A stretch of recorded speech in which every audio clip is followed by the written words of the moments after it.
కర్ణాటకలో నాయకత్వ మార్పు ప్రక్రియ క్లైమాక్స్కి చేరుకుంది. ఇవాళ మంత్రులకు సీఎం సిద్ధరామయ్య అల్పాహార విందు ఇవ్వనున్నారు. బ్రేక్ఫాస్ట్ మీటింగ్లో డీకే శివకుమార్ పాల్గొనే అవకాశం కూడా ఉంది. రేపు కర్ణాటక సీఎం సిద్ధరామయ్య రాజీనామా చేయనున్నట్టుగా తెలుస్తోంది. జాతీయ స్థాయిలో ప్రాధాన్యత కల్పిస్తామని సిద్ధరామయ్యకు రాహుల్ హామీ ఇచ్చినట్టు తెలుస్తోంది.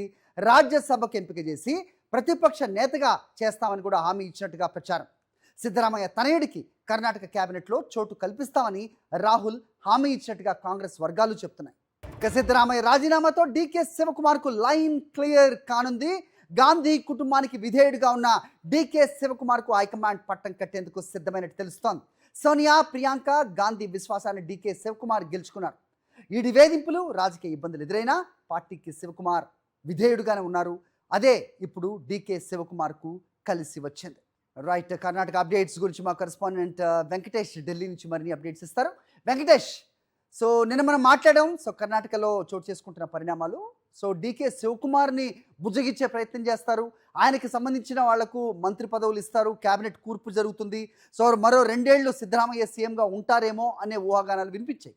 కానీ దానికి పూర్తిగా భిన్నంగా డీకే శివకుమార్కు లైన్ క్లియర్ అయినట్టు ప్రస్తుత పరిణామాలు చూస్తున్నాం. ఏంటి మీద ఇన్పుట్స్?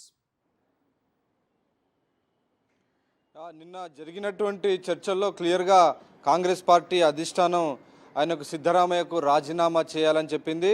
అలాగే నాయకత్వ మార్పిడి సజావుగా జరిగేందుకు సహకరించాలని రాహుల్ గాంధీ స్వయంగా చెప్పారు. సో ఆయనకు ఒక గ్రేస్ఫుల్ ఎగ్జిట్ ఇచ్చేందుకు ఖచ్చితంగా రాజ్యసభకు పంపుతాం, అలాగే రాజ్యసభలో ప్రతిపక్ష నేత హోదా కూడా కల్పిస్తామని హామీ ఇచ్చినట్టు తెలిసింది.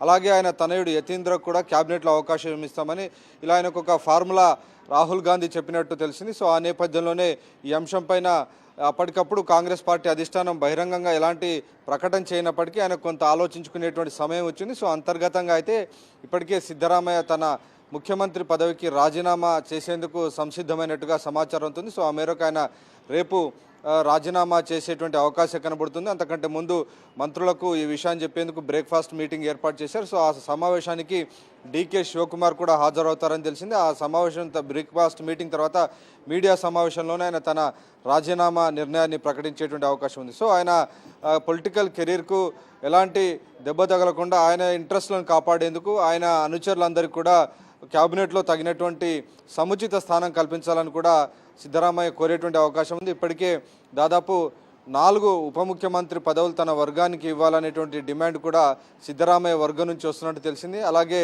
ప్రస్తుతం జర్కిహోలీని మంత్రిగా ఉన్నటువంటి జర్కిహోలీకి కేపీసీసీ ప్రెసిడెంట్ పదవి కూడా ఇవ్వాలనేటువంటి ఒక ప్రతిపాదన కూడా ముందు పెట్టినట్టు తెలిసింది. సో తన అనుచవర్గాన్ని యొక్క ఇంట్రెస్ట్లను కాపాడే దిశగా సిద్ధరామయ్య ప్రయత్నిస్తున్నట్టు తెలిసింది. సో దీనికి సంబంధించినటువంటి ఒక క్లారిటీ వచ్చిన తర్వాత, అధిష్టానం నుంచి గ్రీన్ సిగ్నల్ వచ్చిన తర్వాత సిద్ధరామయ్య తన పదవికి రేపు రాజీనామా చేసేటువంటి అవకాశం ఉంది. సో మొత్తానికైతే దాదాపు 6 నెలల నుంచి ఈ కర్ణాటకం కొనసాగుతుంది. సో 6 నెలల నుంచి జరుగుతున్నటువంటి అంతర్గత కుమ్ములాటలకు నిన్నటి మీటింగ్తో అయితే అధిష్టానం చెక్ పెట్టింది. సో స్మూత్గా ట్రాన్సిషన్ జరుగుతుందా, ఈ మధ్యలో ఏమైనా నాటకీయ మలుపులు జరుగుతాయన్నది మనం రేపు ఉదయం వరకు కూడా వేచి చూడాల్సింది. హరి, ఓకే.